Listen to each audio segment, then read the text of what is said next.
Hey guys, this is Shane and welcome to my Curator of the Lost channel. Today, I want to talk about a subject that I constantly have to work on, and that is your death pile. But I want to talk about your death pile in terms of opportunity cost.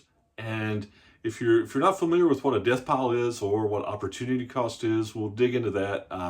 But before I do, I want to say thank you. Thanks for supporting the channel, to viewing your comments. I look forward to your perspective on this subject and things that you do to help you. And hey, you guys you subscribe, you keep watching. I'll keep making these. We'll see what happens. So let's just jump in. So if you're new to selling online, to book selling, maybe you haven't heard the term death pile, and if you haven't heard it, maybe you haven't experienced it. Hopefully you haven't experienced it. But we talk about our death pile as our pile of books or other online things that we haven't listed. I say see cool and buy cool, but you have to list it to sell it. And we're all guilty of getting behind, right?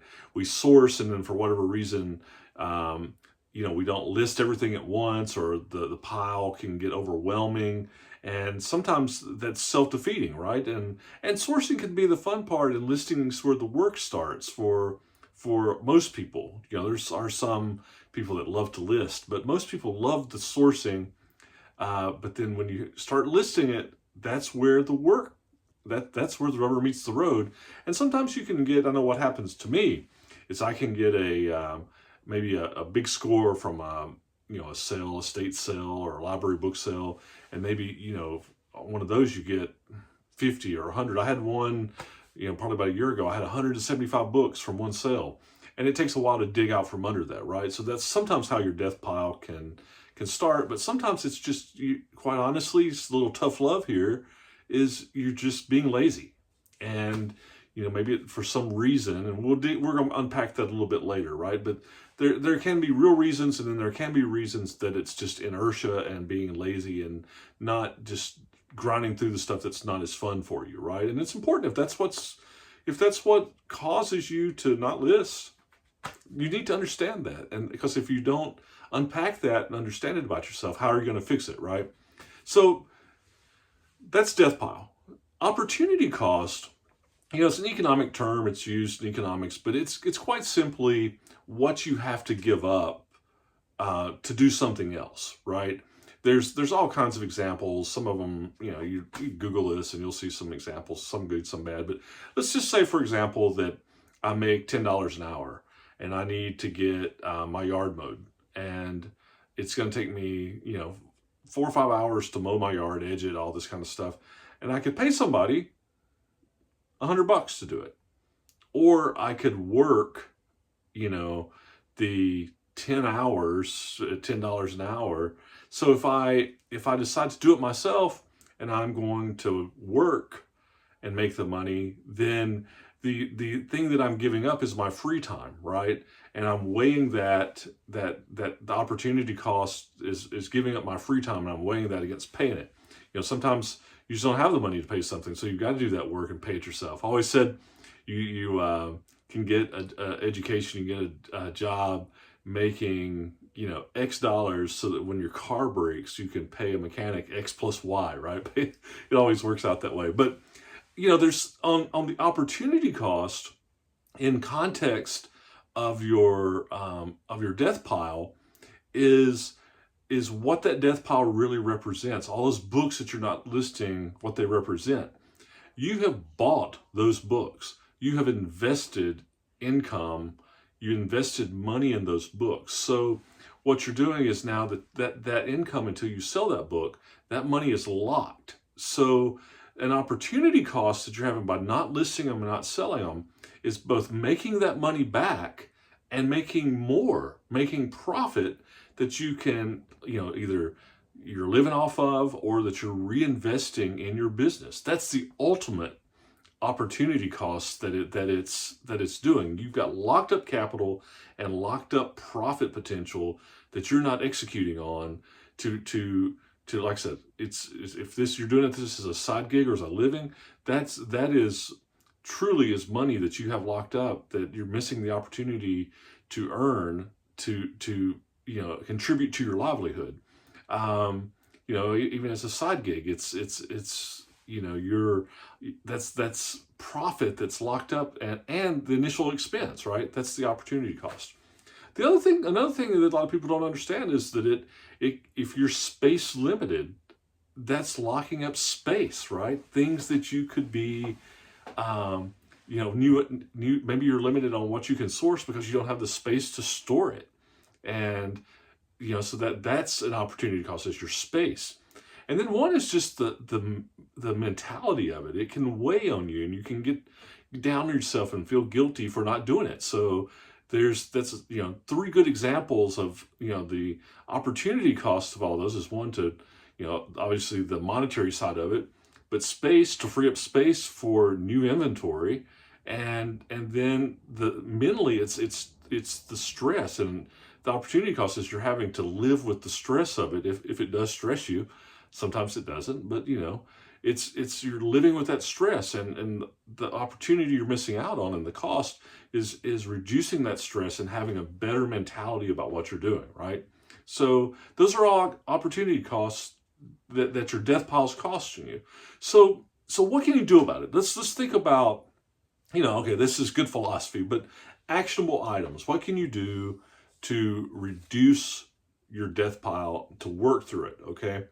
So the number one thing I would say is that you just have to go through it. And when you go through it, you need to go through your death pile with a critical eye. Why did you buy that book? Does that reason still hold? Is it still a profitable book?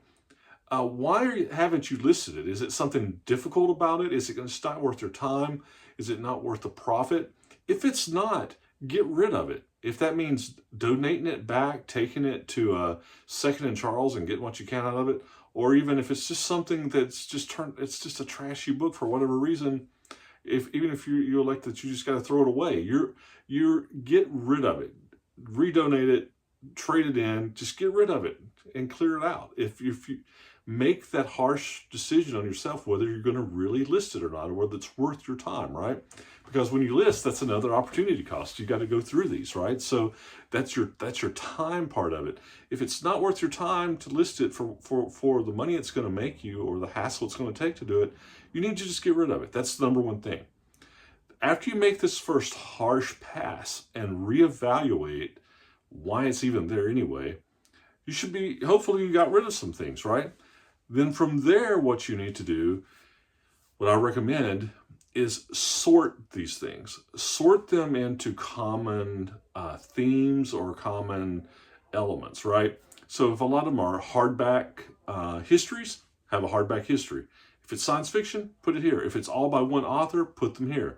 Because when you list, if you think of it like your Henry Ford's assembly line, if you have lots of things that are common, you can reuse that listing. You don't have to make as many changes. It goes fast, right? Maybe the things that have ISBN numbers, where you can type in the ISBN number into eBay and it'll auto-populate a lot of the item specifics based on that ISBN number. Maybe everything that's more collectible and doesn't have an ISBN number and it's going to take more difficulty, maybe that's in its own pile. Just segregate your death pile into smaller piles of common elements. It will speed up and make the listing process easier for you. All right. Then I guess after that, I would recommend is be honest with yourself. How many of these can you list today?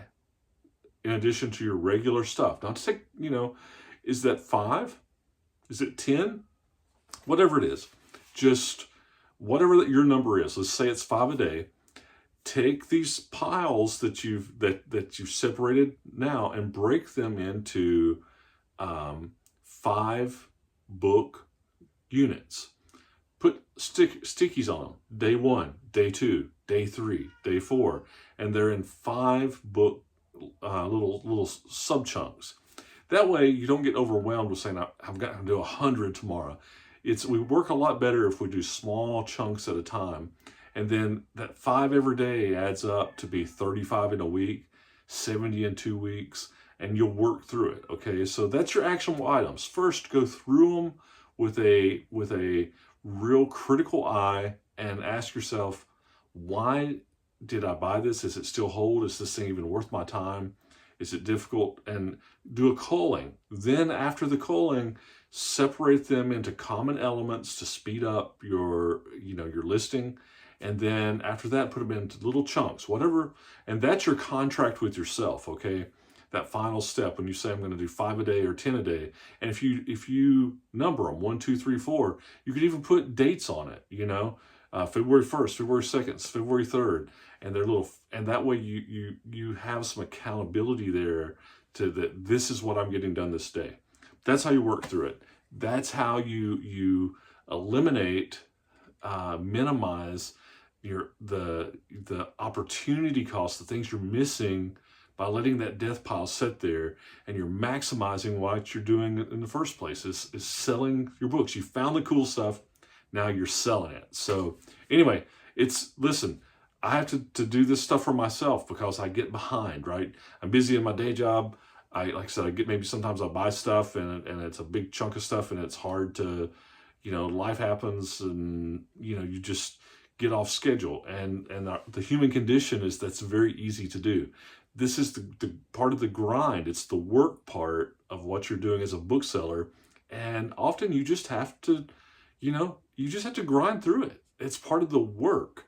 And, once you get through this, and you start to see that incremental effort, you will feel a lot better about it, and you'll get that momentum. So anyway, that's it. I have to do this all the time. I have to keep myself on track. If you struggle with this, hopefully it helps. And remember, see cool, buy cool, then list it so you can sell it. Talk to you soon. Bye.